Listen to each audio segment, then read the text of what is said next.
Hello students, welcome back to my channel Shubham lecturer. Student, अगर आप 12th में हैं और आपको बायोलॉजी का पेपर देना है तो मैं आपके लिए लेकर आया हूं एक महा मैराथन क्लास। पूरे 1 घंटे का ये वीडियो है।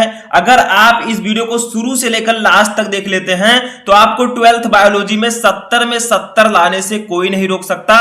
यानी कि इस वीडियो में मैं आपको 12th बायोलॉजी के पूरे बायोलॉजी के बहुविकल्पीय प्रश्न और पूरे बायोलॉजी के अति लघु उत्तरीय प्रश्नों को एक ही वीडियो में पढ़ाऊंगा।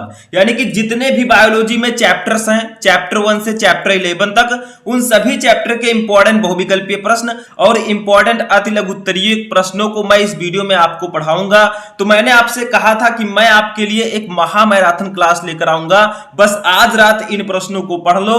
आप बायोलॉजी में 70 में 70 लाने से आपको कोई नहीं रोक सकता। तो देखिए कौन कौन से ऐसे चैप्टर्स हैं जो हम इस वीडियो में जिनके क्वेश्चंस पढ़ेंगे।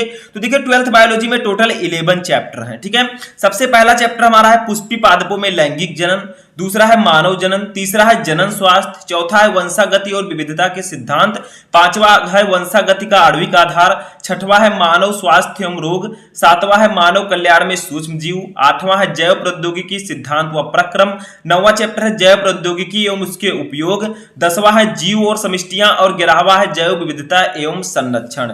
इन 11 चैप्टर में जितने भी बहुविकल्पीय प्रश्न हैं, ठीक है, जितने भी मोस्ट इंपोर्टेंट बहुविकल्पीय प्रश्न हैं उनको मैं पढ़ाऊंगा और जितने भी इंपॉर्टेंट अति लघु उत्तरीय प्रश्न है उनको मैं इस वीडियो में बताने वाला हूं। तो आप इस वीडियो को ज्यादा से ज्यादा लाइक करें, चैनल पर नए चैनल को सब्सक्राइब कर लें ताकि आगे के जो सब्जेक्ट्स हैं उनके भी तैयारी मैं आपको अच्छे से करवा सकूं। तो आप लोग इस वीडियो को लास्ट तक देखिएगा। तो चलिए स्टार्ट करते हैं। सबसे पहले हम बहुविकल्पीय प्रश्नों को, ठीक है, तो पहला हमारा चैप्टर है पुष्पी पादपों में लैंगिक जनन या प्रजनन। ठीक है, तो इसमें सबसे पहला क्वेश्चन है, देखिए बीजांड का वह स्थान जहां बीजांड वृत्त जुड़ा होता है उसे क्या कहते हैं। देखिए ये क्वेश्चन शायद मैं आपको पहले भी बता चुका हूं, ठीक है, लेकिन आपको मैं उसमें सिर्फ 8 चैप्टर के क्वेश्चंस को मैंने बताया था। इसमें मैं पूरे चैप्टर के क्वेश्चन को आपको बताने वाला हूं, तो एक भी क्वेश्चन आपको मिस नहीं करना है, ठीक है, क्योंकि तब बहुत सारे बच्चे हमसे नहीं जुड़े थे, अब नए जुड़े हैं। तो देखिए बीजांड का वह स्थान जहां बीजांड वृत्त जुड़ा होता है उसे क्या कहते हैं। तो का है निभाग या चलाजा, खा है नाभिका या हाइलम, गा है केंद्रक, घा है माइक्रोपाइल। तो इसका राइट आंसर होगा ऑप्शन नंबर खा, नाभिका। इसे हम इंग्लिश में हाइलम बोलते हैं। ठीक है, तो बीजांड का वह स्थान जहां बीजांड वृत्त जुड़ा होता है उसे हम नाभिका या हाइलम कहते हैं। ठीक है, ऐसे ही आपको एक एक क्वेश्चन समझना है। सभी क्वेश्चन जो मैंने लिए हैं सभी इंपॉर्टेंट हैं। दूसरा देखिए हमारा फर्स्ट चैप्टर से एक क्वेश्चन है, आवृत बीजी पौधों में पुंकेसर है, यानी कि जो आवृत बीजी पौधे होते हैं इनमें पुंकेसर जो है वो किसका कार्य करता है। का है मादा जननांग का, खा है नर जननांग का, गा है का व खा दोनों, घा है इनमें से कोई नहीं। तो देखिए आवृत बीजी पौधों में जो पुंकेसर होता है वो नर जननांग होता है, यानी कि नर जनन अंग होता है। तो ये खा वाला ऑप्शन आपका राइट होगा। ठीक है, ऐसे तीसरा देखिए द्विनिषेचन क्रिया होती है, यानी कि जो डबल फर्टिलाइजेशन प्रोसेस होता है वो किस में होता है। का है शैवालों में, खा है ब्रायोफाइटा में, गा है अनावृत बीजी पौधों में, घा है आवृत बीजी पौधों में। तो देखिए जो द्विनिषेचन प्रक्रिया होती है वो आवृत बीजी पौधों में होती है, डबल फर्टिलाइजेशन। ठीक है, जैसे आप पुष्प को ले लीजिए, फूल गुड़हल हो गया, ठीक है, इन सब में तो इस प्रकार से द्विनिषेचन प्रक्रिया इस सब में होती है। ठीक है, समझ में आ गया। चलिए फोर्थ क्वेश्चन देखते हैं। तो देखिए जो हमारा फोर्थ क्वेश्चन है ये भी हमारे फर्स्ट चैप्टर से ही है। देखिए जैसे सेकंड चैप्टर आएगा मैं आपको बता दूंगा। यहां पर मैंने जैसे सेकंड चैप्टर का यहां पर नाम लिख दिया है, इसके नीचे हम सेकंड चैप्टर के क्वेश्चंस को पढ़ेंगे। तो देखिए चौथा क्वेश्चन है, एक प्रारूपी आवृत बीजी भ्रूणपोष परिपक्व होने पर होता है, यानी कि एक प्रारूपी आवृत बीजी भ्रूणकोष जब परिपक्व हो जाता है तो किस प्रकार का होता है। का है 7 केंद्रीय 8 कोशिकीय, खा है 7 केंद्रकीय 7 कोशिकीय, गा है 8 केंद्रकीय 7 कोशिकीय, घा है 8 केंद्रकीय 8 कोशिकीय। तो देखिए एक प्रारूपी आवृत बीजी भ्रूणपोष परिपक्व होने पर 8 केंद्रकीय 7 कोशिकीय होता है। तो ये गा वाला ऑप्शन आपका राइट होगा। ठीक है, ऐसे 5 नंबर देखिए, सैल्विया में परागण होता है। सैल्विया एक पौधा है, इसमें परागण किसके द्वारा होता है। पॉलिनेशन की क्रिया जो होती है वो किसके द्वारा होती है। का है जल द्वारा, खा है वायु द्वारा, गा है कीटों द्वारा, घा है इनमें से कोई नहीं। देखिए जो सैल्विया होता है इसमें परागण कीटों द्वारा होता है। ठीक है, तो ध्यान से समझना है, सभी क्वेश्चन मोस्ट इंपोर्टेंट है। छठवां क्वेश्चन देखिए, पुष्पीय पादप का कौन सा भाग अगुणित रहता है, यानी कि यन होता है। ठीक है, का है जड़, खा है पत्ती, गा है नर युग्मक, घा है युग्मनज। तो देखिए पुष्पीय पादप का जो नर युग्मक होता है ये अगुणित होता है। ठीक है, यानी कि यन होता है। तो ये आपका राइट आंसर होगा। तो ये थे हमारे 6 ऐसे क्वेश्चन जो कि हमारे फर्स्ट चैप्टर पुष्पीय पादपों में लैंगिक प्रजनन से थे। अब जो हमारा 7वां क्वेश्चन होगा ये हमारे सेकंड चैप्टर से है, जिसका नाम है मानव जनन। देखिए एंड्रोजेंस स्रावित होता है। एंड्रोजेंस जो है ये किसके द्वारा स्रावित होता है? का है लीडिंग कोशिकाओं द्वारा, खा है सर्टोली कोशिकाओं द्वारा, गा है स्पर्माइरिड्स द्वारा, घा है इनमें से कोई नहीं। तो देखिए जो एंड्रोजेंस होता है ये लीडिंग कोशिकाओं द्वारा स्रावित होता है। तो एक का वाला ऑप्शन आपका राइट होगा। ठीक है, लीडिंग कोशिकाएं कहां पाई जाती हैं? वृषण में पाई जाती हैं। ठीक है, जो टेस्टिस होता है। तो इस प्रकार से आपको ये समझना है। तो ये लीडिंग कोशिकाएं जो है एंड्रोजेंस का श्रावण करती हैं। चलिए 8 नंबर क्वेश्चन देखते हैं। अब देखिए 8वां क्वेश्चन जो हमारा है ये हमारे तीसरे चैप्टर से है, जिसका नाम है जनन स्वास्थ्य। देखिए क्या पुरुष से संबंधित है? इनमें से कौन सा प्रोसेस पुरुष से संबंधित है? का है वैसेक्टॉमी, खा है गोलियां, गा है ट्यूबेक्टॉमी, घा है इनमें से कोई नहीं। तो देखिए जो वैसेक्टॉमी है ये पुरुषों से संबंधित है। ठीक है, समझ में आया? तो वैसेक्टॉमी जो है ये पुरुषों से संबंधित है, जैसे नसबंदी हो गया। ऐसे देखिए हमारा नेक्स्ट है वंशागति, यानी कि नेक्स्ट जो 9 क्वेश्चन है ये हमारे चौथे चैप्टर से है, जिसका नाम है वंशागति और विविधता के सिद्धांत। देखिए क्वेश्चन क्या है कि वंशागति यानी कि आनुवांशिक इकाई है। वंशागति की इकाई क्या है? का है गुणसूत्र, खा है जीन प्रारूप, गा है गाल्जी का है, घा है जीन। तो देखिए वंशागति या आनुवांशिकी की इकाई जो होती है वो जीन होती है। ठीक है, तो ये घा वाला ऑप्शन आपका राइट होगा। अच्छा देखिए 10 नंबर क्वेश्चन है, किस कारण से वर्णांधता का विकास होता है? यानी जो कलर ब्लाइंडनेस रोग होता है ये एक आनुवांशिक डिजीज है। ठीक है, आनुवांशिक रोग है। तो इसका विकास किसके द्वारा होता है? का है अधिक सुरापान से, खा है आनुवांशिकी से, गा है विटामिन ए की कमी से, घा है अति सक्रिय एड्रिनल ग्रंथि से। तो देखिए आनुवांशिकी से ही वर्णांधता का विकास होता है, यानी कि वर्णांधता जो रोग है ये आनुवांशिक रूप से होता है, पीढ़ी दर पीढ़ी होता चला जाता है। ठीक है, वर्णांधता में क्या होता है? ये कलर ब्लाइंडनेस है, इसमें लाल और हरा कलर जो होता है इनमें जो है रोगी विभेद नहीं कर पाता, अंतर नहीं कर पाता। ठीक है, जो वर्णांधता से पीड़ित व्यक्ति है वो लाल और हरे में अंतर नहीं कर पाता। जैसे अगर उस व्यक्ति को बिठा दिया जाए, इधर लाल कलर दे दिया जाए और इधर हरा कलर दे दिया जाए, तो वो अंतर नहीं कर पाएगा। वो लाल को भी हरा बोल सकता है और हरे को भी लाल बोल सकता है। ठीक है, इसीलिए जो है इनको रेलवे ड्राइवर के रूप में नहीं लिया जाता है। ठीक है, नौकरी नहीं दी जाती है। ऐसे 11 नंबर देखिए, प्रभाविता एवं पृथक्करण के नियमों का प्रतिपादन किसने किया था? यानी कि जो प्रभाविता का नियम है और पृथक्करण का नियम है इसको किसने दिया था? का है डार्विन ने, खा है लैमार्क ने, गा है डीब्रीज ने, घा है मेंडल ने। तो देखिए मेंडल ने ही प्रभाविता एवं पृथक्करण के नियमों का प्रतिपादन किया था। तो ये घा वाला ऑप्शन आपका राइट होगा। ठीक है, तो 11 का घा वाला ऑप्शन सही होगा। चलिए 12 नंबर क्वेश्चन देखते हैं। तो देखिए 12 नंबर क्वेश्चन जो है हमारा इसी चैप्टर से है, मंगोली जड़ता किसके कारण होती है? यानी कि जो मंगोली जड़ता रोग होता है ये किसके कारण होता है? का है लिंग गुणसूत्रों की एकल सूत्रता से, खा है 21वीं जोड़ी के अलिंग गुणसूत्रों की एकल सूत्रता से, गा है लिंग गुणसूत्रों की एकाधि सूत्रता से, घा है 21वीं जोड़ी के अलिंग गुणसूत्रों की एकाधि सूत्रता से।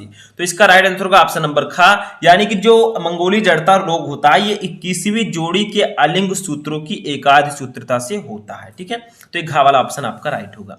ऐसे 13 नंबर देखिए, द्विसंकर टेस्ट क्रॉस का अनुपात है, यानी कि जो डाई हाइब्रिड क्रॉस है इसका अनुपात क्या है, इसका रेशियो क्या है? का है 3:1, खा है 1:1, गा है 9:3:1, घा है 1:1:1। तो इसका राइट आंसर होगा ऑप्शन नंबर गा 9, यानी कि 9:3:3:1। ठीक है, ये होता है डाई हाइब्रिड क्रॉस का रेशियो, यानी कि अनुपात द्विसंकर टेस्ट क्रॉस का। ठीक है, ऐसे 14 नंबर क्वेश्चन देखिए, कौन सा आनुवांशिक विकार 21वें क्रोमोसोम की त्रिसूत्रता के कारण होता है? यानी कि इनमें से कौन सा आनुवांशिक रोग है जो 21वें क्रोमोसोम की त्रिसूत्रता के कारण होता है? यानी कि हमारे अंदर 23 जोड़ी गुणसूत्र पाए जाते हैं, तो जो 21वां क्रोमोसोम है उसकी त्रिसूत्रता के कारण, जो 21वां क्रोमोसोम है उसमें 2 के अलावा 3 हो जाते हैं। ठीक है, 3 गुणसूत्र। तो देखिए का है क्लाइनेफिल्टर सिंड्रोम, खा है टर्नर सिंड्रोम, गा है डाउन सिंड्रोम, घा है थैलीसीमिया। तो इसका राइट आंसर होगा ऑप्शन नंबर गा डाउन सिंड्रोम। देखिए डाउन सिंड्रोम जो है ये एक आनुवांशिक रोग है और ये 21वें क्रोमोसोम की त्रिसूत्रता के कारण होता है।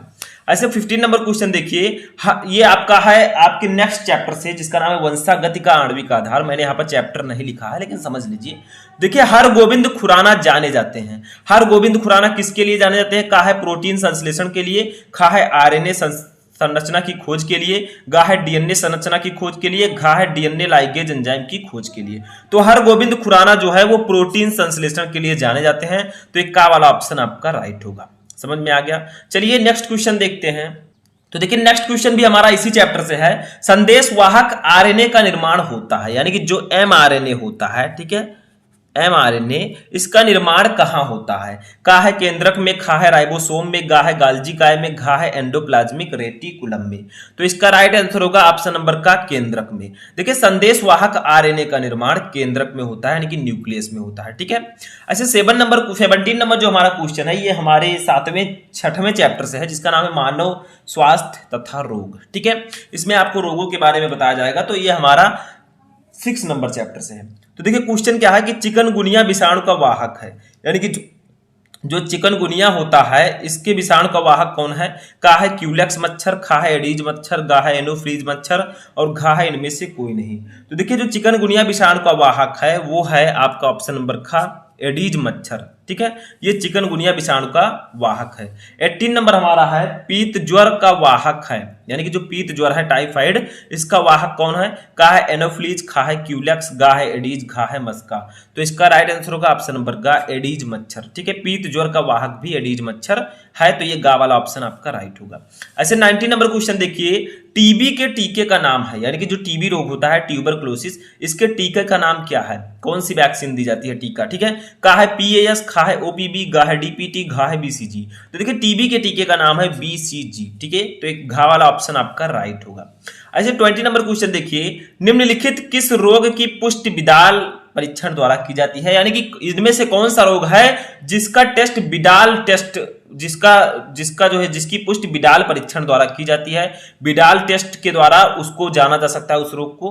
का है टाइफाइड, खा है मलेरिया, गा है अतिसार पेचिश, घा है फाइलेरिया। देखिए, जो टाइफाइड है इसको पहचानने के लिए हम बिडाल टेस्ट करते हैं डॉक्टर, ठीक है। तो जो है टाइफाइड रोग की पुष्टि बिडाल परीक्षण द्वारा की होती है, ठीक है। तो एक का वाला ऑप्शन आपका राइट होगा। समझ में आया? चलिए 21 नंबर क्वेश्चन देखते हैं। तो देखिए, 21 नंबर क्वेश्चन हमारा है जो कि हमारे नेक्स्ट चैप्टर से है, जिसका नाम है मानव कल्याण में सूक्ष्म जीव, ठीक है। देखिए, क्वेश्चन क्या है कि पेनिसिलिन की खोज किसने की? ये हमारे 5वें चैप्टर का क्वेश्चन है कि पेनिसिलिन की खोज किसने की? का है बीजमान ने, खा है स्मिथ ने, गा है फ्लेमिंग ने, घा है आर्बर ने। तो देखिए, पेनिसिलिन जो है ये एक एंटीबायोटिक है और इसकी खोज की थी फ्लेमिंग ने, ठीक है। तो पेनिसिलिन की खोज फ्लेमिंग ने की थी। पेनिसिलिन एक एंटीबायोटिक है, यानी कि एक प्रतिजैविक है, ठीक है। अच्छा, 22 नंबर क्वेश्चन देखिए इसी चैप्टर से, बीटी जीव विष किस जीवाणु द्वारा उत्पादित होता है? यानी कि जो बीटी टॉक्सिन होता है, बीटी जीव विष होता है, ये किस जीवाणु द्वारा उत्पादित होता है? का है बैसिलस वुल्गैरिस, खा है बैसिलस थुरिनजेंसिस, गा है बैसिलस सबटाइलिस, घा है बैसिलस मेगाथीरियम। तो इसका राइट आंसर होगा ऑप्शन नंबर खा, बैसिलस थुरिनजेंसिस, ठीक है। इस जीवाणु द्वारा बीटी जीव विष को उत्पादित किया जाता है। अच्छा, 23 नंबर क्वेश्चन देखिए, प्रतिजैविकों को मुख्यतः प्राप्त किया जाता है, यानी कि जो एंटीबायोटिक्स होते हैं प्रतिजैविक होते हैं, इनको हम मुख्यतः किससे प्राप्त करते हैं? का है नील हरित शैवाल से, खा है जीवाणुओं से, गा है ब्रायोफाइटा से, घा है विषाणुओं से। तो इसका राइट आंसर होगा ऑप्शन नंबर खा, जीवाणुओं से। प्रतिजैविकों को मुख्यतः जीवाणुओं द्वारा प्राप्त किया जाता है। जैसे देखिए आगे देखते हैं, डीएनए 24 नंबर क्वेश्चन है, डीएनए खंडों की पहचान करते हैं, यानी कि डीएनए के खंडों की पहचान हम किस प्रक्रिया द्वारा करते हैं? का है नॉर्दर्न ब्लॉटिंग से, खा है सदर्न ब्लॉटिंग से, गा है वेस्टर्न ब्लॉटिंग से, घा है इन सभी से। तो इसका राइट आंसर होगा ऑप्शन नंबर खा, सदर्न ब्लॉटिंग से, ठीक है। डीएनए खंडों की पहचान हम सदर्न ब्लॉटिंग प्रक्रिया से कर सकते हैं, ठीक है। तो एक खा वाला ऑप्शन आपका राइट होगा। ऐसे 25 नंबर क्वेश्चन देखिए, कौन सा एंजाइम डीएनए खंडों को जोड़ने का कार्य करता है? इनमें से कौन सा एंजाइम है जो डीएनए के छोटे छोटे खंडों को जोड़ने का कार्य करता है? का है लाइगेज, खा है एंडोन्यूक्लियेज, गा है एक्सोन्यूक्लियेज, घा है काइटिनेज। तो इसका राइट आंसर होगा ऑप्शन नंबर का लाइगेज। डीएनए लाइगेज जो होता है ये डीएनए खंडों को जोड़ने का कार्य करता है, ठीक है, लाइगेज। समझ में आया? चलिए 26 नंबर क्वेश्चन देखते हैं। तो देखिए 26 नंबर क्वेश्चन जो है ये हमारा नेक्स्ट चैप्टर से है, ठीक है। किस चैप्टर से है ये हमारा है जैव प्रौद्योगिकी सिद्धांत व प्रक्रम चैप्टर से। ठीक है, इससे पहले भी मैंने कुछ क्वेश्चंस बताए थे। देखिए क्वेश्चन है कि जेनेटिक इंजीनियरिंग का उपयोग होता है। जो जेनेटिक इंजीनियरिंग है इसका उपयोग किस क्षेत्र में होता है? तो देखिए का वाला ऑप्शन है कृषि क्षेत्र में, खा है चिकित्सा में, गा है वैक्सीन निर्माण में, घा है उपरोक्त सभी में। तो देखिए जो जेनेटिक इंजीनियरिंग है इसका उपयोग उपरोक्त सभी में होता है, यानी कि कृषि के क्षेत्र में भी होता है, चिकित्सा में भी होता है और वैक्सीन निर्माण में भी होता है।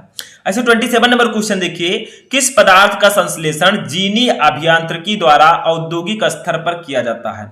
यानी कि इन चारों में से कौन सा पदार्थ है जिसका संश्लेषण जीनी अभियांत्रिकी द्वारा औद्योगिक स्तर पर करते हैं? का है मानव वृद्धि हार्मोन, खा है इंसुलिन, गा है इंटरफेरॉन, घा है इन सभी का। तो इसका राइट आंसर होगा ऑप्शन नंबर घा, इन सभी का। यानी कि मानव वृद्धि हार्मोन, इंसुलिन, इंटरफेरॉन, इन सभी का संश्लेषण जीनी अभियांत्रिकी द्वारा औद्योगिक स्तर पर किया जाता है।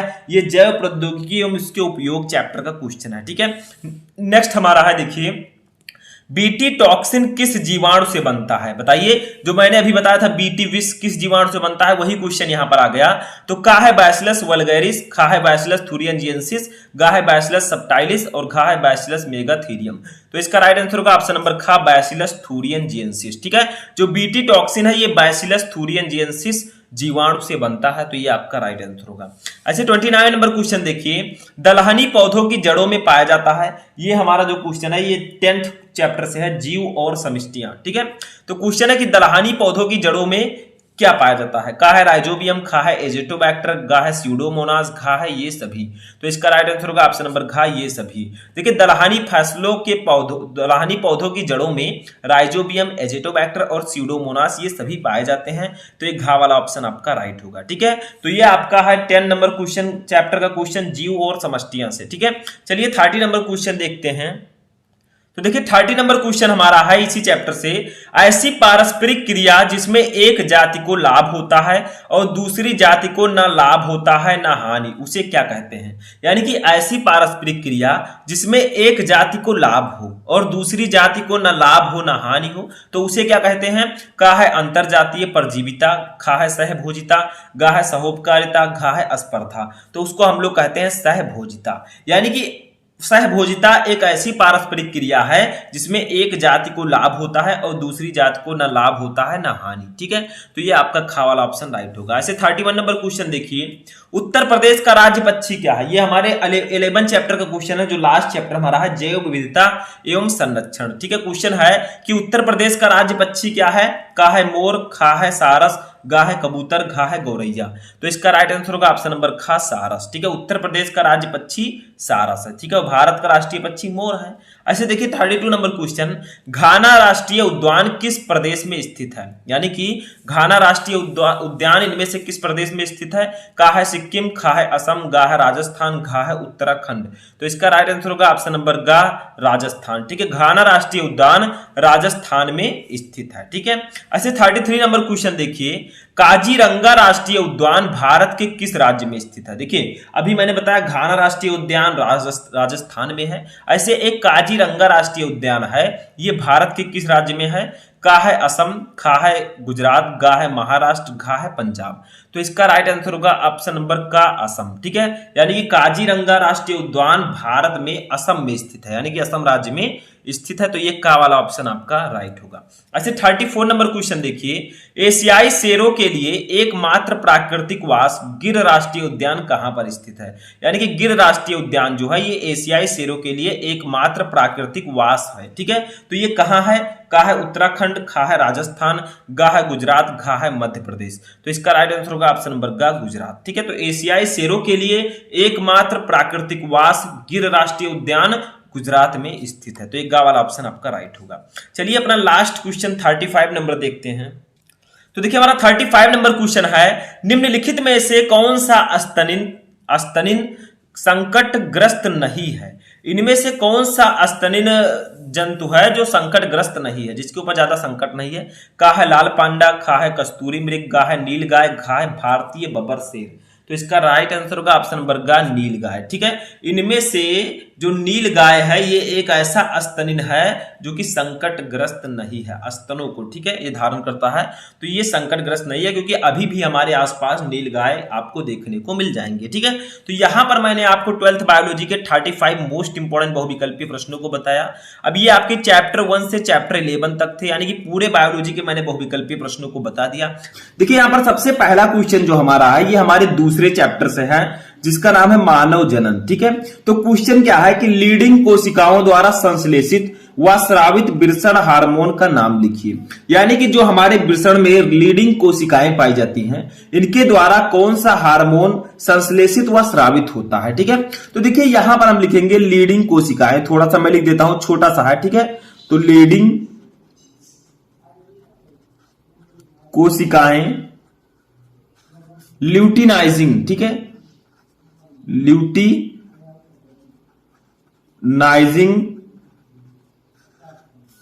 हार्मोन के नियंत्रण में, ठीक है, के नियंत्रण में टेस्टोस्टेरोन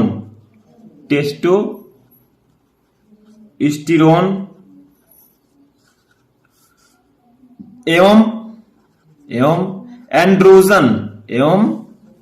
एंड्रोजन हार्मोन का श्रावण करती हैं, हार्मोन का श्रावण करती हैं। ठीक है, श्रावण करती हैं। तो देखिए क्वेश्चन था कि लीडिंग कोशिकाओं द्वारा संश्लेषित व स्रावित वृषण हार्मोन का नाम लिखिए। तो देखिए लीडिंग कोशिकाएं ल्यूटिनाइजिंग हार्मोन के नियंत्रण में टेस्टोस्टेरोन एवं एंड्रोजन हार्मोन का श्रावण करती हैं। यानी कि सिंपली अगर हम लोग समझे तो लीडिंग कोशिकाएं जो हैं वो टेस्टोस्टेरोन एवं एंड्रोजन हार्मोन का श्रावण करती हैं। किसके नियंत्रण में? ल्यूटिनाइजिंग हार्मोन के नियंत्रण में। ठीक है, वो एक लिमिट में श्रावण करती हैं, इसीलिए जो है ल्यूटिनाइजिंग हार्मोन इनका नियंत्रण करता है ताकि ये एक लिमिट में ही टेस्टोस्टेरोन एवं एंड्रोजन हार्मोन का श्रावण कर सकें। ठीक है, तो आप लोग इस प्रकार से आंसर लिख सकते हैं। अच्छा देखिए दूसरा हमारा क्वेश्चन है जो कि इसी चैप्टर का है। क्वेश्चन क्या है कि आवर्त चक्र क्या है? आवर्त चक्र यानी कि इसे हम इंग्लिश में कहते हैं मेंस्ट्रुअल साइकिल का कौन से हार्मोन नियमन करते हैं। ठीक है, यानी कि जो स्त्रियों में आवर्त चक्र होता है ये क्या होता है और आवर्त चक्र का नियमन कौन से हार्मोन्स करते हैं। ठीक है, तो चलिए सबसे पहले हम ये डिफिनेशन समझते हैं कि आवर्त चक्र है क्या। तो देखिए यहां पर आपका हेडिंग है आवर्त चक्र। ठीक है, इसे हम लोग कहते हैं इंग्लिश में मेंस्ट्रुअल साइकिल। तो देखिए क्या है, मादाओं में अंडाणु निर्माण 28 दिन के चक्र में होता है। ठीक है, यानी कि जो मादा होती है प्राइमेट्स होते हैं, ठीक है, उनमें जो अंडाणु का निर्माण होता है ओवम का वो 28 दिन के चक्र में होता है, जिसे हम आवर्त चक्र, मासिक चक्र या ऋतुस्राव चक्र कहते हैं। इसे हम 3 नामों से जानते हैं। ठीक है, एक आवर्त चक्र, दूसरा है मासिक चक्र और तीसरा है ऋतुस्राव चक्र। तो यही आपका डेफिनेशन होगा कि मादाओं में अंडाणु निर्माण 28 दिन के चक्र में होता है, इसी को हम लोग आवर्त चक्र कहते हैं। ठीक है, इसके 3 नाम है आवर्त चक्र, मासिक चक्र और ऋतुस्राव चक्र। तो देखिए क्या होता है, प्रत्येक स्त्री में यह चक्र 12 से 13 वर्ष की आयु से प्रारंभ हो जाता है। यानी कि जितनी भी स्त्रियां हैं उनमें यह चक्र 12 से 13 वर्ष की उम्र में जो है प्रारंभ हो जाता है, यानी कि स्टार्ट हो जाता है, और 45 से 55 वर्ष की आयु में यह खत्म हो जाता है। ठीक है, और यह चक्र अंडाशय में अंडाणु निर्माण को दर्शाता है। यानी कि जो आवर्त चक्र है यह अंडाशय में अंडाणु निर्माण को प्रदर्शित करता है। ठीक है, तथा इसके प्रारंभ होने के साथ ही मादा गर्भ धारण में सक्षम हो जाती हैं। तो यही है आवर्त चक्र जब प्रारंभ होता है स्त्रियों में, तो जब ये प्रारंभ होता है तभी जो है मादा गर्भ धारण में सक्षम हो जाती है, यानी कि वो प्रेग्नेंट हो सकती है। ठीक है, वो उसके लिए जो है सक्षम हो जाती है। तो यही आपका होगा आवर्त चक्र। आई होप कि आपको पूरा समझ में आ चुका होगा। पहले आपको यहां से यहां तक डेफिनेशन लिखना है, फिर आपको बताना है कि कभी ये स्टार्ट होता है, कहां ये इसका जो है समाप्त होता है और ये किसको दर्शाता है। ठीक है, तो सब कुछ मैंने आपको इस वीडियो इसमें बताया। अब चलिए हम तीसरा क्वेश्चन देखते हैं। तो देखिए अभी इसमें थोड़ा सा और है, क्योंकि आपसे पूछा गया था कि आवर्त चक्र का कौन से हार्मोन नियमन करते हैं। ठीक है, तो देखिए आवर्त चक्र का नियमन निम्न 2 हार्मोन्स करते हैं। वो कौन कौन से हार्मोन हैं? सबसे पहला आपका LH हार्मोन। ठीक है, LH हार्मोन, ठीक है, ल्यूटिनाइजिंग हार्मोन। दूसरा आपका है FSH हार्मोन, FSH हार्मोन। ठीक है, ये दोनों हार्मोन ही आवर्त चक्र का नियमन करते हैं। ठीक है, उनको नियंत्रित करते हैं। तो समझ में आया, दोनों हार्मोन आपको समझ में आ चुका होगा। तो ये था आपका दूसरा क्वेश्चन। चलिए अपना तीसरा क्वेश्चन देखते हैं। तो जो हमारा तीसरा क्वेश्चन है ये हमारे तीसरे चैप्टर से है, वंशागत एवं विविधता के सिद्धांत। सॉरी, ये आपका चौथा चैप्टर है। ठीक है, वंशागति और विविधता के सिद्धांत। तीसरे चैप्टर का मैंने क्वेश्चन इसमें नहीं लिया है, तो चौथा चैप्टर का एक क्वेश्चन है, बहुत ही इंपॉर्टेंट चैप्टर है। देखिए, वंशागति के क्रोमोसोमवाद को किसने प्रस्तावित किया, यानी कि जो वंशागति का क्रोमोसोमवाद सिद्धांत है इसको किसने प्रस्तावित किया था। तो मैं आपको ऑलरेडी बता चुका हूं किसने, सटन व बोवेरी ने। ठीक है, सटन व बोवेरी ने।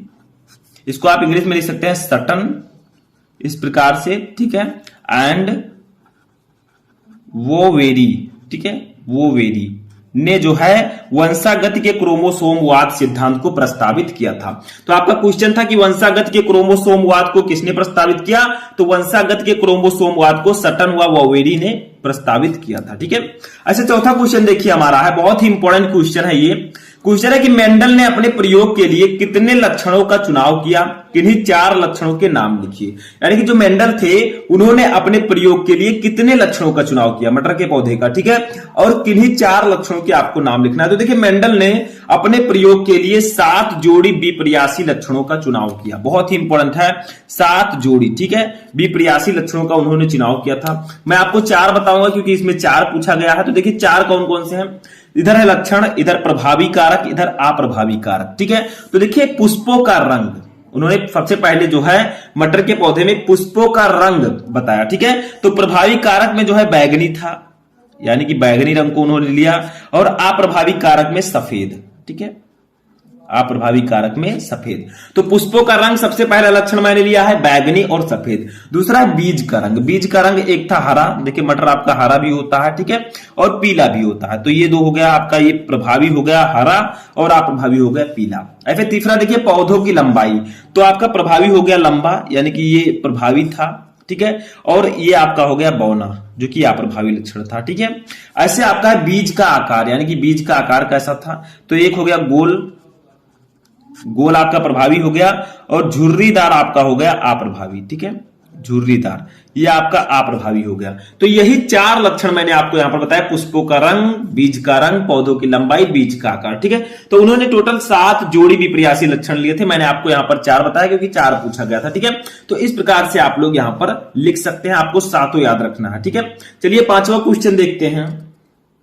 तो देखिए हमारा 5वां क्वेश्चन है कि आनुवांशिक रोग क्या है, मनुष्य में इस रोग के 2 उदाहरण लिखिए। यानी कि आनुवांशिक रोग क्या होता है आपसे ये पूछा जा रहा है, और मनुष्य में कोई ऐसे 2 रोगों के नाम लिखिए जो कि आनुवांशिक रोग हैं। ठीक है, तो देखिए आनुवांशिक रोग होता क्या है, आनुवांशिक का मतलब ही है पीढ़ी दर पीढ़ी, यानी कि अपने पूर्वजों से ये रोग मिलता है। जैसे देखिए, वे रोग जो किसी संतान को अपने माता पिता से आनुवांशिक रूप से प्राप्त होते हैं आनुवांशिक रोग कहलाते हैं। यानी कि ऐसे रोग जो किसी संतान को अपने माता पिता से आनुवांशिक रूप से प्राप्त हो, ठीक है, उसे हम आनुवांशिक रोग कहते हैं। यानी कि माता पिता में किसी में वो रोग था, बच्चे में आ गया, तो वो रोग आनुवांशिक रोग होगा। ठीक है, और अगर पैदा होने के बाद आया तो वो दूसरा रोग हुआ, आनुवांशिक नहीं होगा। ठीक है, तो वे रोग जो किसी संतान को अपने माता पिता से आनुवांशिक रूप से प्राप्त होते हैं आनुवांशिक रोग कहलाते हैं। यहां पर उदाहरण देखते हैं, जैसे आपका हो गया वर्णांधता। ठीक है, वर्णांधता,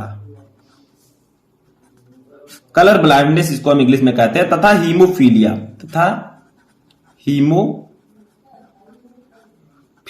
ठीक है। अब ये दोनों रोग क्या है, ये सब आनुवांशिक रूप से प्राप्त होते हैं। जैसे मान लीजिए किसी के माता पिता को वर्णांधता है, किसी को है माता या पिता को, तो वो बच्चे को हो जाए। ठीक है, तो ये हो गया आनुवांशिक रोग। समझ में आया। वर्णांधता में क्या होता है, वो व्यक्ति जिसको वर्णांधता हो वो लाल और हरे रंग में विभेद नहीं कर पाता। हीमोफीलिया में क्या होता है, हीमोफीलिया को हम ब्लीडर रोग भी कहते हैं। अगर मान लीजिए हीमोफीलिया किसी व्यक्ति को है, उसके शरीर के किसी भी स्थान पर चोट लग जाए और खून बहने लगे, तो वो जल्दी नहीं रुकता, यानी कि रक्त का थक्का नहीं जमता है, इसीलिए वो खून लगातार बहता रहता है। तो ये दोनों रोग बहुत ही ज्यादा खतरनाक है। ठीक है, चलिए 6 नंबर क्वेश्चन देखते हैं। मैंने आपको बताया वर्णांधता में कि लाल और हरे रंग में विभेद व्यक्ति नहीं कर पाता। तो देखिए क्वेश्चन उसी में रिलेटेड है कि वर्णांध व्यक्ति को रेलवे ड्राइवर क्यों नहीं बनाया जाता, यानी कि जो जिस व्यक्ति को वर्णांधता है उसको रेलवे ड्राइवर क्यों नहीं बनाया जाता। तो सिंपल है, देखिए चूंकि वर्णांधता रोग से ग्रसित व्यक्ति लाल एवं हरे रंग में अंतर नहीं कर पाता, इसीलिए वर्णांध को रेलवे ड्राइवर नहीं बनाया जाता। क्योंकि आपको पता है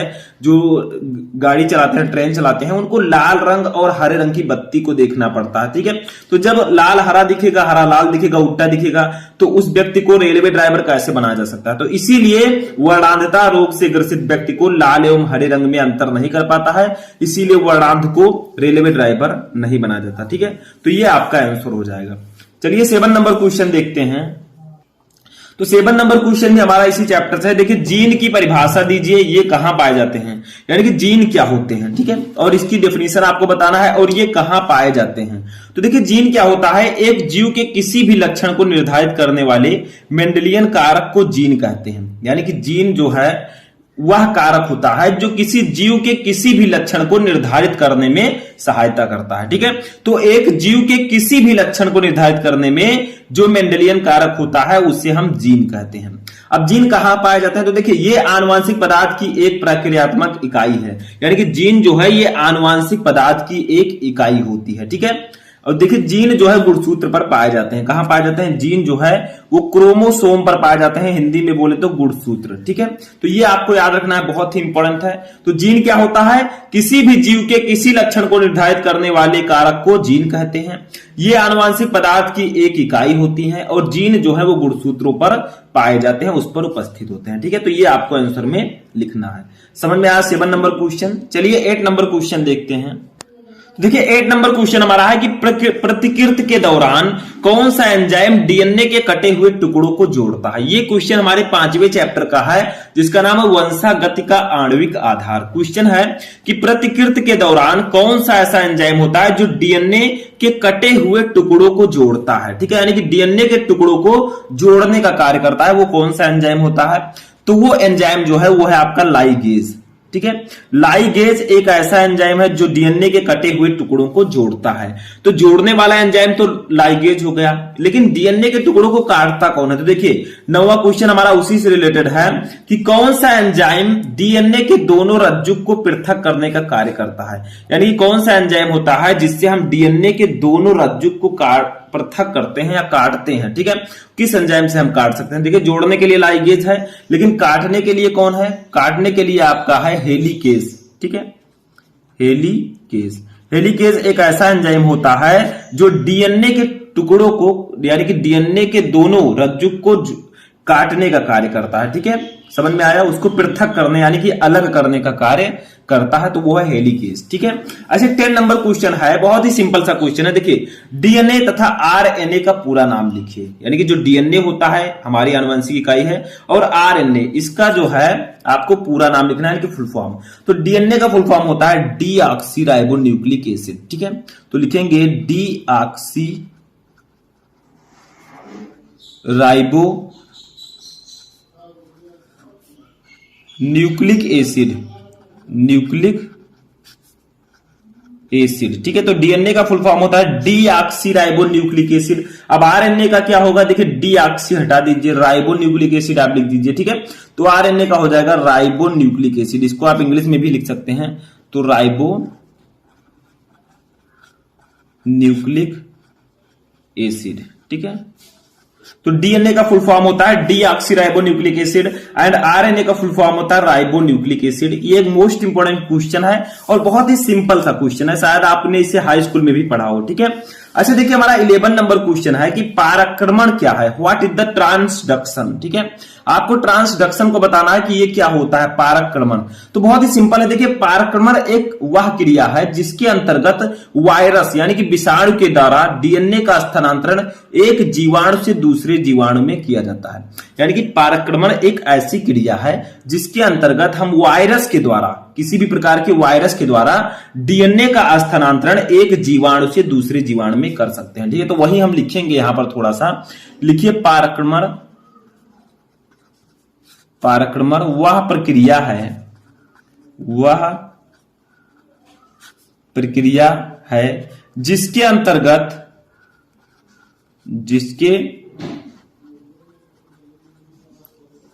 अंतर्गत वायरस इसे हम इंग्लिश में कहते हैं विषाणु, ठीक है। तो ये हिंदी में कहते हैं विषाणु, तो विषाणु लिख देते हैं। वायरस के द्वारा डीएनए का स्थानांतरण एक जीवाणु से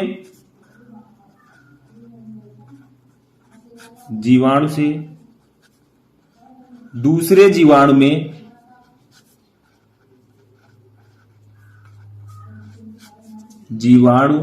में किया जाता है, ठीक है।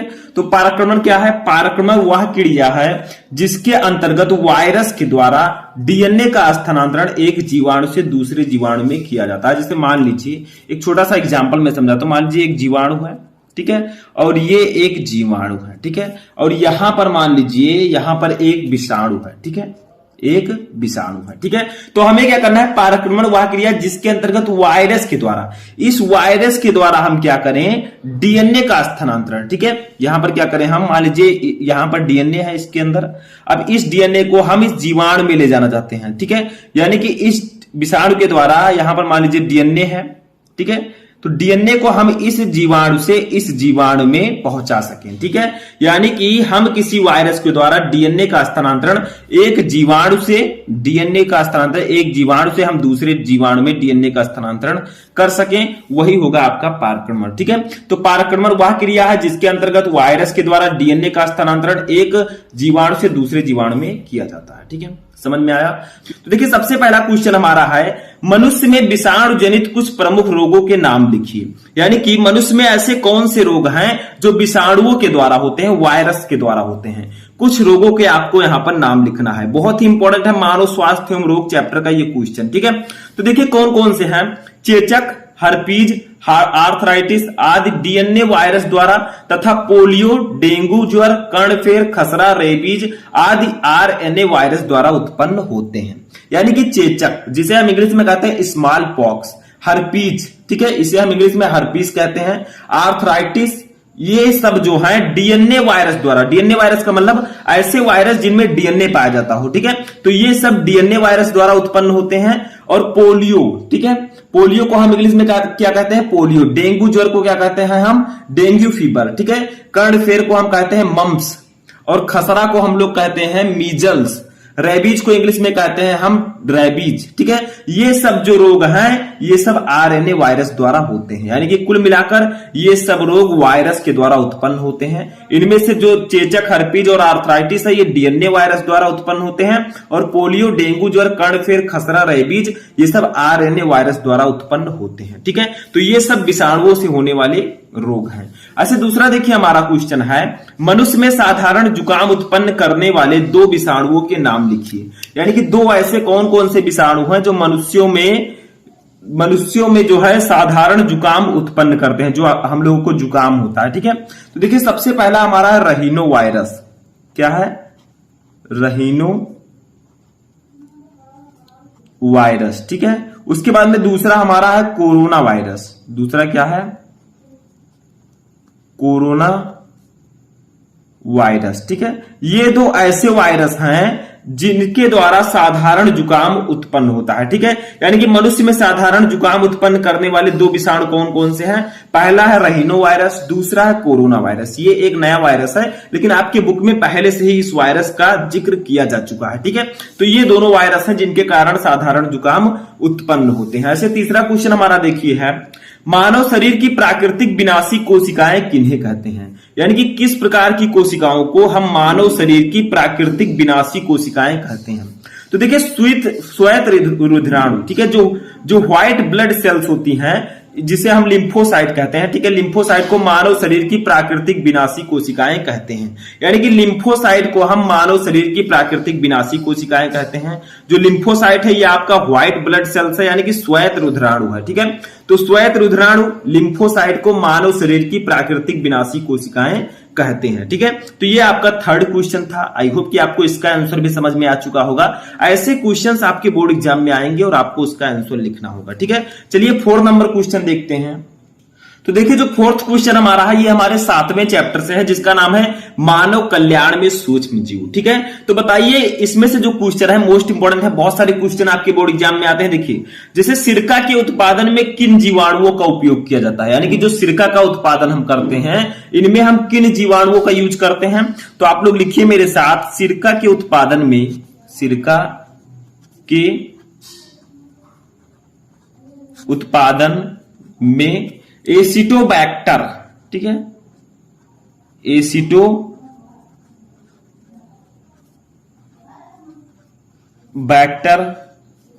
एसिटाई, ठीक है, एसिटोबैक्टर एसिटाई नामक जीवाणु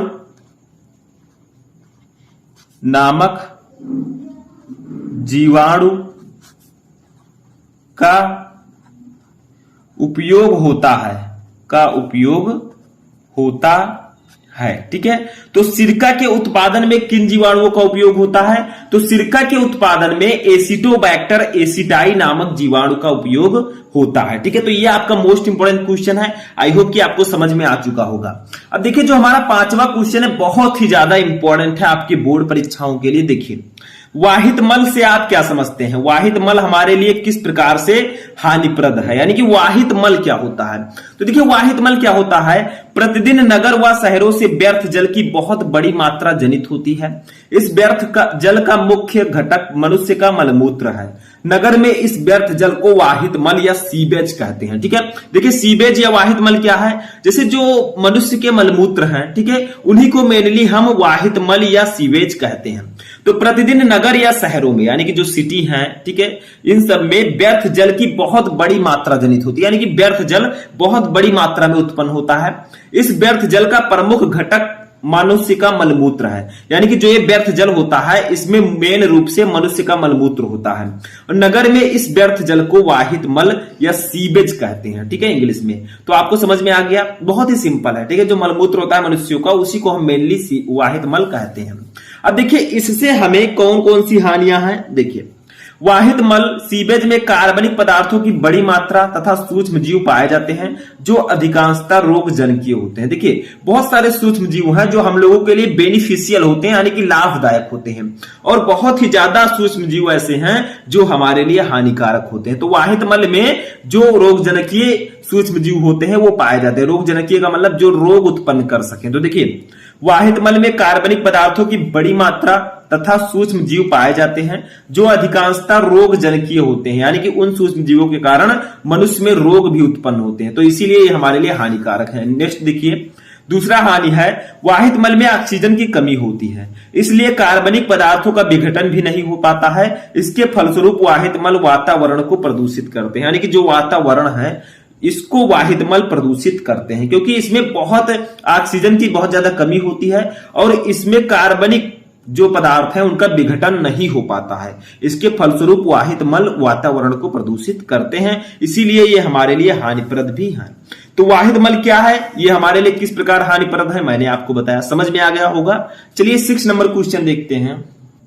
तो देखिए 6 नंबर हमारा क्वेश्चन है, बायोगैस के घटक गैसों के नाम लिखिए तथा इससे मनुष्य को होने वाले 2 लाभ लिखिए। देखिए बायोगैस में कौन कौन से गैस होते हैं ये आपको बताना है तथा इससे मनुष्य को कौन कौन से लाभ हो सकते हैं। देखिए बायोगैस एक प्रकार से गैसों का मिश्रण है, यानी कि बायोगैस जो है एक प्रकार से गैसों का मिश्रण है जिसमें मुख्यतः मेथेन होता है, जो हमारा CH4 है, ठीक है, मेथेन ये मुख्यतः उसमें पाया जाता है जो सूक्ष्मजीवी सक्रियता द्वारा उत्पन्न होता है, ठीक है, यानी कि सूक्ष्म जीवों के सक्रियता द्वारा बायोगैस उत्पन्न होता है।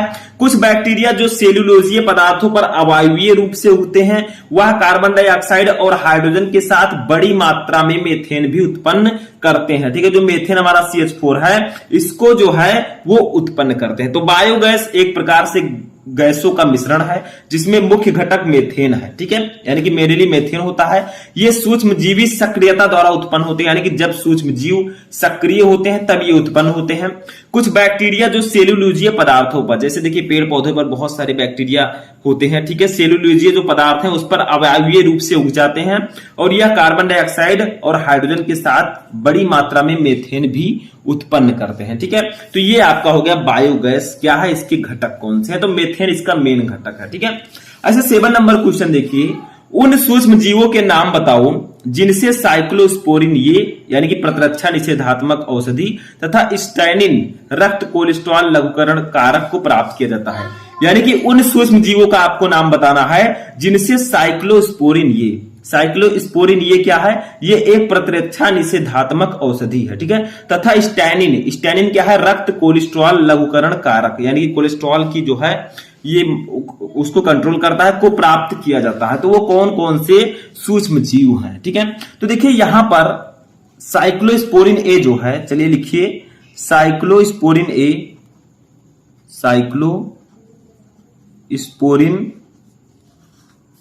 ए का उत्पादन ट्राइकोडर्मा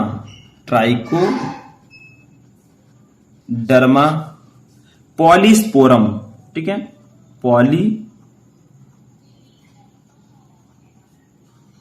पॉलीस्पोरम नामक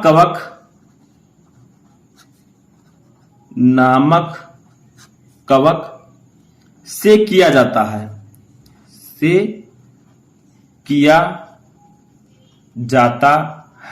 यानी कि जो साइक्लोस्पोरिन ए है जो कि एक प्रतिरक्षा निषेधात्मक औषधि है, इसका उत्पादन ट्राइकोडर्मा पॉलीस्पोरम नामक कवक से किया जाता है। क्योंकि कवक एक सूक्ष्म जीव है तो इसका उत्पादन ट्राइकोडर्मा पॉलीस्पोरम नामक कवक से किया जाता है। तो ये पहला सूक्ष्म जीव हुआ। दूसरा हमारा है, देखिए दूसरा है स्टैनिन, ठीक है। स्टैनिन का उत्पादन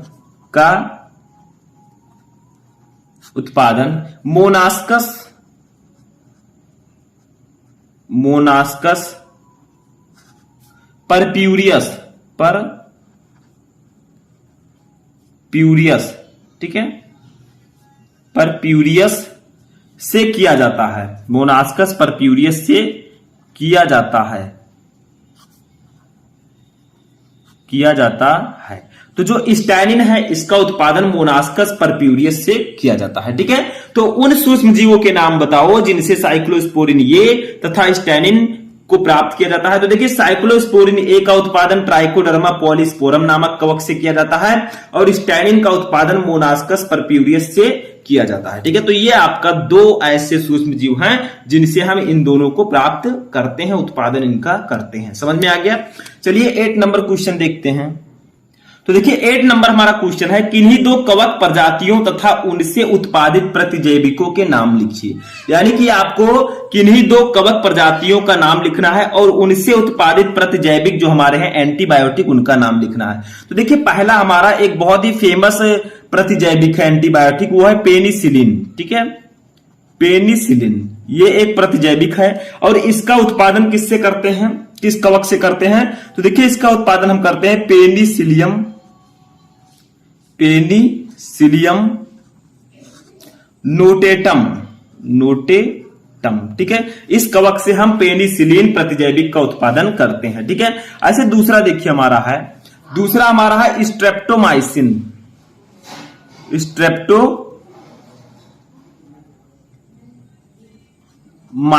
ठीक है। स्ट्रेप्टोमाइसिन एक एंटीबायोटिक है यानी कि प्रतिजैविक है। इसका उत्पादन हम करते हैं स्ट्रेप्टोमाइसिम ग्रिसियस नामक कवक से, ठीक है। ग्रिसियस नामक कवक से हम इसका उत्पादन करते हैं। तो देखिए क्या था क्वेश्चन आपका, किन्हीं दो कवक प्रजातियों तथा उनसे उत्पादित प्रतिजैविकों के नाम लिखिए। तो देखिए पेनिसिलिन एक प्रतिजैविक है, एंटीबायोटिक है। इसका उत्पादन हम पेनिसिलियम नोटेटम कवक से करते हैं। दूसरा स्ट्रेप्टोमाइसिन ये एक एंटीबायोटिक है, इसका उत्पादन हम स्ट्रेप्टोमाइसिन ग्रिसियस नामक कवक से करते हैं, ठीक है। तो ये आपका हो गया दो कवक और उनसे उत्पादित प्रतिजैविक। ऐसे 9वां क्वेश्चन देखिए, प्राथमिक तथा द्वितीयक वाहिद मल उपचार के बीच मुख्य अंतर क्या है। यानी कि प्राथमिक वाहिद मल उपचार और द्वितीयक वाहिद मल उपचार के बीच मुख्य अंतर क्या है। तो दो लाइन आपको लिखना है। प्राथमिक उपचार के दौरान जैव ऑक्सीजन मांग यानी कि बीओडी, ठीक है, बायो ऑक्सीजन डिमांड, ठीक है, उच्च रहती है, जबकि द्वितीयक उपचार के दौरान यह अपेक्षाकृत रूप से निम्न रहती है। यानी कि प्राथमिक तथा द्वितीयक वाहिद मल उपचार के बीच जो मुख्य अंतर है वो ये है कि प्राथमिक उपचार के दौरान जैव ऑक्सीजन मांग, जिसे हम बीओडी शॉर्ट में कहते हैं, ये उच्च रहती है, ठीक है, जबकि द्वितीयक उपचार के दौरान यह अपेक्षाकृत रूप से निम्न रहती है, यानी कि कम रहती है। बस यही मेन इसका अंतर है, ठीक है। समझ में आ गया 9वां क्वेश्चन। चलिए लास्ट क्वेश्चन अपना देखते हैं। तो देखिए हमारा जो लास्ट क्वेश्चन है वो हमारा नेक्स्ट चैप्टर का क्वेश्चन है, 8वें चैप्टर का, जिसका नाम है जैव प्रौद्योगिकी सिद्धांत व प्रक्रम। क्वेश्चन क्या है कि आनुवांशिकी अभियांत्रिकी में उपयोगी किन्हीं दो एंजाइमों के नाम तथा कार्य लिखिए। यानी कि आनुवांशिकी अभियांत्रिकी में कौन कौन से ऐसे दो एंजाइम हैं जो उपयोगी हैं, आपको उन एंजाइम को बताना है और उसका कार्य लिखना है। तो देखिए पहला है प्रतिबंधन एंडोन्यूक्लियेज एंजाइम। ये एक ऐसा एंजाइम होता है जो डीएनए के भीतर विशिष्ट स्थलों पर ही डीएनए को काटता है। यानी कि प्रतिबंधन एंडोन्यूक्लियेज एंजाइम एक ऐसा एंजाइम है जो कि डीएनए के भीतर विशिष्ट स्थलों पर ही डीएनए को काटता है, यानी कि ये डीएनए को खंडों में काटने का कार्य करता है, ठीक है। दूसरा है जब इसको काटा गया तो इसको जोड़ा कैसे जाएगा, तो देखिए दूसरा है डीएनए लाइगेज। यह एंजाइम डीएनए के खुले सिरों को जोड़ता है। यानी कि पहला जो एंजाइम है प्रतिबंधन एंडोन्यूक्लियेज एंजाइम, यह डीएनए के भीतर विशिष्ट स्थलों पर डीएनए को काटता है, और जो डीएनए लाइगेज है यह एंजाइम डीएनए के खुले सिरों को जोड़ता है, ठीक है। अगला क्वेश्चन हमारा जो है ये हमारे चैप्टर 9 से है, जिसका नाम है जैव प्रौद्योगिकी एवं उसके अनुप्रयोग, ठीक है।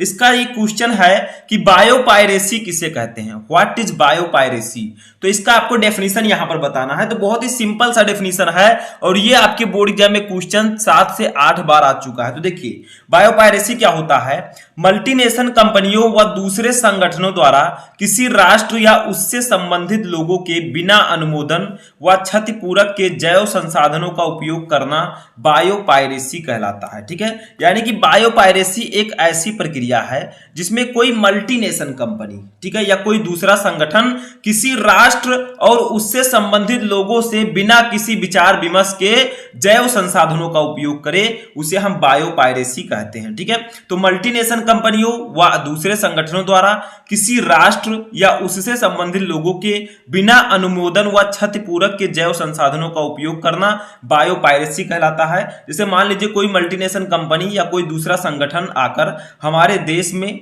ठीक है, जैव संसाधनों का उपयोग करे, वो हमारे देश और हमारे देश के लोगों से बिना किसी विचार विमर्श के जैव संसाधनों का उपयोग करे, तो इसे हम बायोपायरेसी कहेंगे, ठीक है। तो ये आपका डेफिनेशन होगा, बहुत ही सिंपल सा डेफिनेशन है और बहुत ही इंपॉर्टेंट क्वेश्चन है, ठीक है। ऐसे देखिए हमारा सेकंड क्वेश्चन भी इसी चैप्टर से है। देखिए पारजीवी जंतु से आप क्या समझते हैं, उदाहरण भी दीजिए। यानी कि पारजीवी जंतु क्या होते हैं, तो देखिए सिंपल सा डेफिनेशन है, पारजीवी जंतु ऐसे जंतु जिनके डीएनए में परिचालन विधि द्वारा एक अतिरिक्त जीन व्यवस्थित कर दिया जाता है तथा जो अपना लक्षण भी व्यक्त करता है, पारजीवी जंतु कहलाते हैं। यानी कि ऐसे जंतु जिनके डीएनए में, ठीक है, उनके डीएनए में किसी विधि द्वारा एक अतिरिक्त जीन व्यवस्थित कर दिया जाए, ठीक है, और वो जो जीन है वो अपना लक्षण भी प्रदर्शित करता है, तो इस प्रकार के जंतु को हम पारजीवी जंतु कहते हैं, ठीक है। यानी कि कोई जंतु है उसके डीएनए में, डीएनए का फुल फॉर्म क्या होगा, डीऑक्सीराइबोन्यूक्लिक एसिड, ठीक है। डीएनए एक न्यूक्लिक अम्ल है, तो उसके डीएनए में अगर हम किसी परिचालन विधि द्वारा एक अतिरिक्त जीन व्यवस्थित कर दें तो और अपना वो लक्षण भी प्रदर्शित करे, इसे हम पारजीवी जंतु कहते हैं। क्योंकि जब उसे कोई किसी दूसरे का जीन उसमें व्यवस्थित कर देंगे तो जीन जो है अपना लक्षण प्रदर्शित करने लगेगा, तो इस प्रकार के जंतु को हम पारजीवी जंतु कहते हैं, ठीक है। चलिए इसका उदाहरण समझते हैं। तो इसका उदाहरण क्या होगा, चलिए देखते हैं। तो यहां पर मैंने हेडिंग डाला है उदाहरण, ठीक है। तो देखिए उदाहरण में जैसे आप लिख सकते हैं डाली नामक भेड़, ठीक है, डाली नामक भेड़। उसके बाद में जापान में निर्मित नोटों एवं कागा नामक गायें, ठीक है, कागा नामक गायें। उसके बाद में देखिए मीरा नामक बकरी, ठीक है, मीरा नामक बकरी आदि, ठीक है। तो देखिए उदाहरण क्या है पारजीनी जंतु के, ये सब पारजीनी जंतु हैं। जैसे डाली नामक भेड़, एक भेड़ है जिसका नाम डाली है, ठीक है। जापान में निर्मित नोटो एवं कागा नामक गायें, यानी कि जापान में कुछ ऐसी गायें हैं जिनका नाम नोटो एवं कागा रखा गया है, ठीक है। और मीरा नामक बकरी, ये सब ऐसे जंतु हैं जिनके डीएनए में परिचालन विधि द्वारा एक अतिरिक्त जीन को व्यवस्थित कर दिया जाता है और कर दिया गया है जो अपना लक्षण भी व्यक्त करते हैं, ठीक है। तो ये सब पारजीनी जंतु होंगे। जो एग्जांपल मैंने बताया इसको आपको समझना है, ठीक है। बहुत ही इंपॉर्टेंट है ये क्वेश्चन। अब देखिए कैसे करते हैं। तो पारजीनी जंतुओं को रिकॉम्बिनेंट डीएनए तकनीक द्वारा विजातीय जीन को प्रवेश कराकर आनुवांशिक रूप से रूपांतरित किया जाता है। यानी कि जो पारजीनी जंतु होते हैं इनमें हम जीन को कैसे प्रवेश कराते हैं, तो पारजीनी जंतुओं को रिकॉम्बिनेंट डीएनए तकनीक द्वारा विजातीय जीन को प्रवेश कराकर आनुवांशिक रूप से रूपांतरित किया जाता है, ठीक है। तो रिकॉम्बिनेंट डीएनए एक तकनीक होता है जिसके द्वारा हम इनके डीएनए में एक अतिरिक्त जीन को व्यवस्थित कर देते हैं, ठीक है। तो ये आपका होगा पारजीनी जंतु। आई होप कि आपको समझ में आ चुका होगा। चलिए तीसरा क्वेश्चन देखते हैं जो कि हमारे नेक्स्ट चैप्टर से है। तो देखिए तीसरा क्वेश्चन जो है ये बहुत ही इंपॉर्टेंट क्वेश्चन है, एक छोटा सा।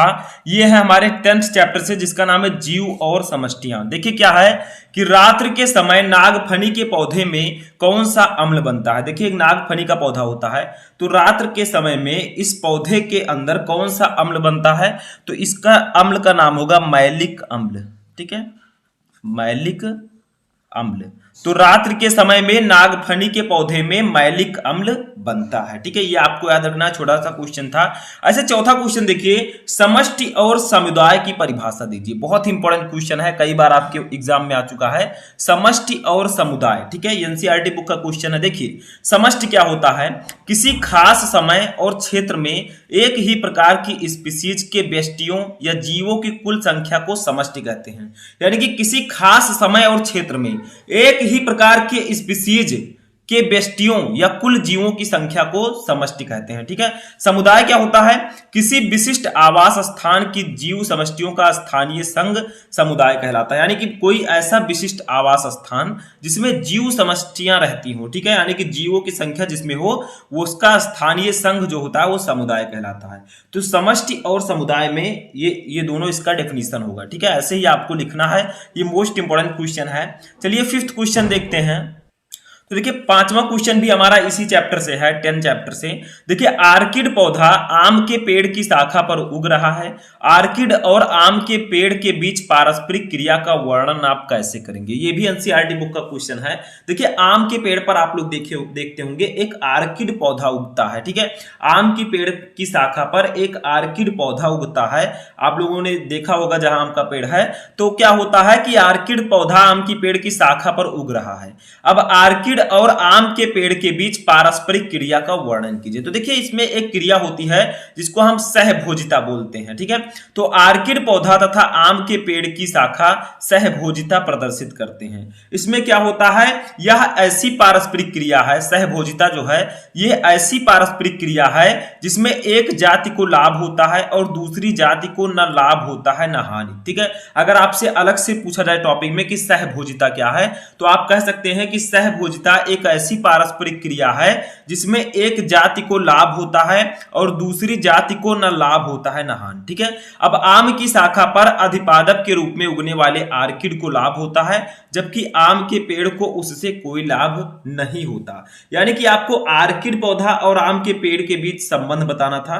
तो देखिए आर्किड पौधा जो है आम की पेड़ की शाखा पर सहभोजिता को प्रदर्शित करते हैं, ठीक है। इसमें क्या होता है, जो आर्किड पौधा है इसको लाभ होता है, ठीक है, पेड़ से, किसके, आम के पेड़ से आर्किड पौधे को लाभ होता है, जबकि आर्किड पौधे से आम के पेड़ को ना लाभ होता है ना हानि होता है, ठीक है। इस प्रकार से ये दोनों आर्किड का पौधा और आम का पौधा एक दूसरे से सहभोजिता प्रदर्शित करते हैं, ठीक है।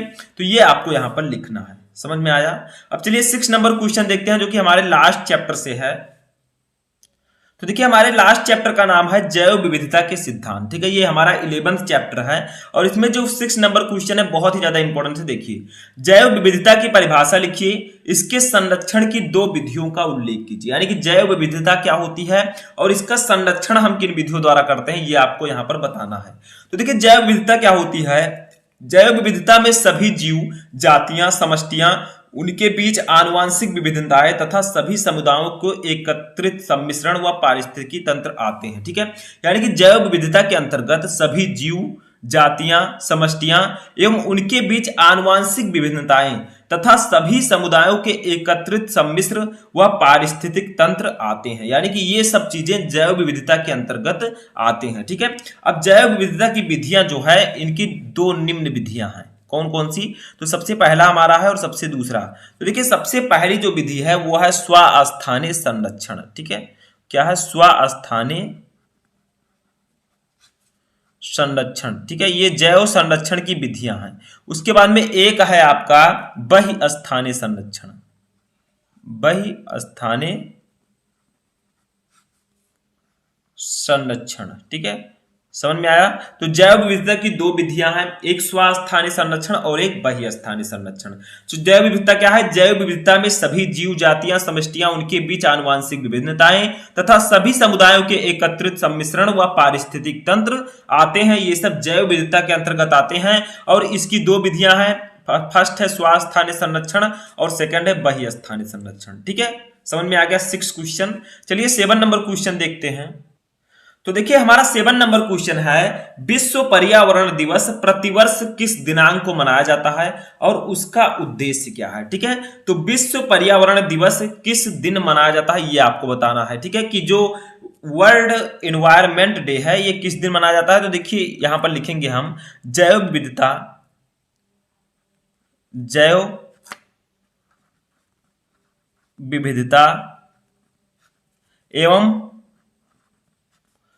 पर्यावरण। ठीक है, एवं पर्यावरण के संरक्षण के उद्देश्य से प्रतिवर्ष 5 जून को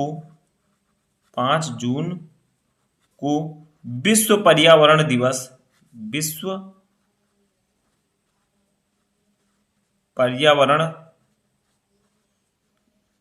दिवस मनाया जाता है। ठीक है, मनाया जाता है। तो देखिए, क्वेश्चन था कि विश्व पर्यावरण दिवस प्रतिवर्ष किस दिन मनाया जाता है और इसका उद्देश्य क्या है? तो देखिए, जैव विविधता एवं पर्यावरण के संरक्षण के उद्देश्य से प्रतिवर्ष 5 जून को विश्व पर्यावरण दिवस मनाया जाता है। यानी कि विश्व पर्यावरण दिवस प्रतिवर्ष 5 जून को मनाया जाता है। इसका उद्देश्य क्या है? इसका उद्देश्य है जैव विविधता एवं पर्यावरण का संरक्षण। ठीक है, यानी कि जैव विविधता और जो हमारा पर्यावरण है ये संरक्षित कैसे रहेगा, ये प्रदूषण से कैसे बचेगा, तो इसके लिए इसी उद्देश्य से विश्व पर्यावरण दिवस 5 जून को मनाया जाता है। ठीक है, चलिए 8 नंबर क्वेश्चन देखते हैं। 8 नंबर क्वेश्चन हमारा है कि तप्त स्थल, जिसे हम इंग्लिश में हॉट स्पॉट कहते हैं, ये क्या है? भारत में स्थित तप्त स्थलों के नाम लिखिए। यानी कि तप्त स्थल, हॉट स्पॉट क्या होता है? भारत में तप्त स्थल जो स्थित है उसके नाम लिखिए। तो देखिए, तप्त स्थल क्या होता है? वह भौगोलिक क्षेत्र जहां की जैव विविधता संकट में होती है, तप्त स्थल कहलाता है। ठीक है, यानी कि वह भौगोलिक क्षेत्र जहां पे जैव विविधता जो है वो संकट में हो, तो उस स्थान को हम तप्त स्थल या हॉट स्पॉट कहते हैं। ठीक है, अब देखिए, तप्त स्थल का हमने डेफिनेशन पढ़ा। अब कौन कौन से ऐसी जगह है जो तप्त स्थल के अंतर्गत आती है? तो देखिए, हमारा हिमालय। ठीक है, हिमालय का मतलब जो पूर्वी हिमालय है, ब्रेकर में आप लोग लिख दीजिएगा पूर्वी हिमालय। ठीक है, ये तप्त स्थल के अंतर्गत आता है, ये तप्त स्थल का स्थान है। उसके बाद में इंडो बर्मा तथा पश्चिमी घाट भारत में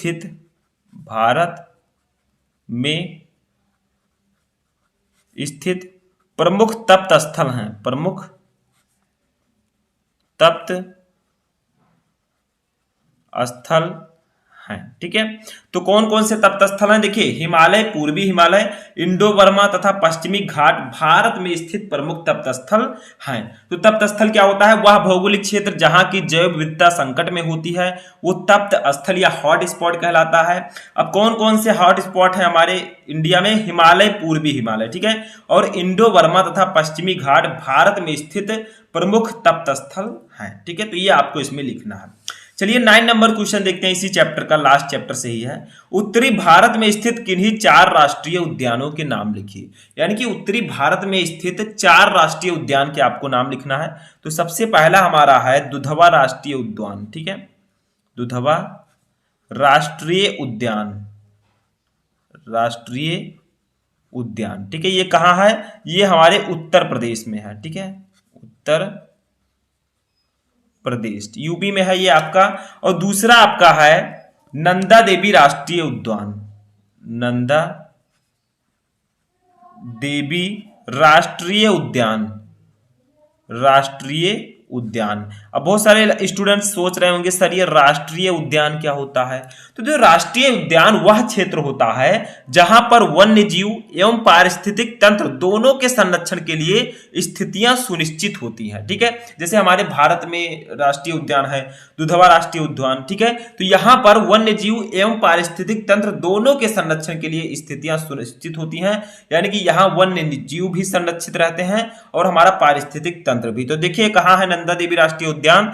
ये उत्तराखंड में है, उत्तराखंड। ठीक है, ये सब उत्तर प्रदेश उत्तरी भारत में स्थित हैं। उसके बाद में देखिए तीसरा हमारा है कार्बेट राष्ट्रीय उद्यान, कार्बेट राष्ट्रीय उद्यान, इसे हम भारत का प्रथम राष्ट्रीय उद्यान भी कहते हैं। यानी कि भारत के प्रथम राष्ट्रीय उद्यान को इस कार्बेट राष्ट्रीय उद्यान कहते हैं। इसका पुराना नाम है हेले राष्ट्रीय उद्यान। ठीक है, तो कार्बेट राष्ट्रीय उद्यान ये आपका है उत्तराखंड में, ये भी आपका उत्तराखंड में है। ठीक है, यूके में। इसके बाद में हमारा चौथा राष्ट्रीय उद्यान क्या है? ये है दचिगम राष्ट्रीय उद्यान। ठीक है, दचिगम राष्ट्रीय उद्यान। ठीक है, ये कहाँ है? ये है जम्मू एवं कश्मीर में, जम्मू एवं कश्मीर। ठीक है, तो क्वेश्चन था कि उत्तरी भारत में स्थित किन्हीं 4 राष्ट्रीय उद्यानों के नाम लिखिए। तो पहला है दुधवा राष्ट्रीय उद्यान जो कि उत्तर प्रदेश में है, दूसरा है नंदा देवी राष्ट्रीय उद्यान जो कि उत्तराखंड में है, तीसरा है कार्बेट राष्ट्रीय उद्यान जो कि उत्तराखंड में है, ये भारत का प्रथम राष्ट्रीय उद्यान है, चौथा है दचिगम राष्ट्रीय उद्यान जो कि जम्मू एवं कश्मीर में है। ठीक है, तो ये आपके उत्तरी भारत में स्थित 4 राष्ट्रीय उद्यान हैं। ठीक है, चलिए अपना 10 और लास्ट नंबर क्वेश्चन देखते हैं। तो देखिए आपने राष्ट्रीय उद्यान का नाम सुना, अभी मैंने आपको बताया, लेकिन आपको यह भी पता होना चाहिए कि राष्ट्रीय उद्यान क्या होता है। राष्ट्रीय उद्यान से आप क्या समझते हैं? भारत के प्रथम राष्ट्रीय उद्यान का नाम लिखिए। तो मैंने अभी बताया भारत का प्रथम राष्ट्रीय उद्यान। ठीक है, तो देखिए राष्ट्रीय उद्यान क्या होता है? राष्ट्रीय उद्यान वह क्षेत्र है जहां पर वन्य जीव एवं पारिस्थितिक तंत्र दोनों के संरक्षण के लिए स्थितियां सुनिश्चित रहती हैं। यानी कि राष्ट्रीय उद्यान हम उस क्षेत्र को कहते हैं जहां पर वन्य जीव और पारिस्थितिक तंत्र दोनों के संरक्षण की स्थितियां सुनिश्चित रहती हैं, यानी कि दोनों संरक्षित रहते हैं। अब देखिए भारत के प्रथम राष्ट्रीय उद्यान का नाम हेले राष्ट्रीय उद्यान है। ठीक है, मैंने आपको बताया था कि हेले राष्ट्रीय उद्यान भारत का प्रथम राष्ट्रीय उद्यान है जो सन 1936 में स्थापित किया गया था और इसका वर्तमान नाम कार्बेट राष्ट्रीय उद्यान है। देखिए मैंने अभी आपको बताया कि कार्बेट राष्ट्रीय उद्यान भारत का प्रथम राष्ट्रीय उद्यान है। ठीक है, इसका पुराना नाम हेले राष्ट्रीय उद्यान था। तो समझ में आ गया राष्ट्रीय उद्यान क्या है और भारत के प्रथम राष्ट्रीय उद्यान कौन है। तो भारत के प्रथम राष्ट्रीय उद्यान का नाम हेले राष्ट्रीय उद्यान है जो सन 1936 में स्थापित किया गया था। यह भी आपको याद रखना है कब स्थापित किया गया था, और इसका वर्तमान नाम कार्बेट राष्ट्रीय उद्यान है। ठीक है, तो ये समझ में आया, बहुत ही इंपॉर्टेंट है ये क्वेश्चन, आपके ऑब्जेक्टिव क्वेश्चंस में भी आ सकता है। ठीक है।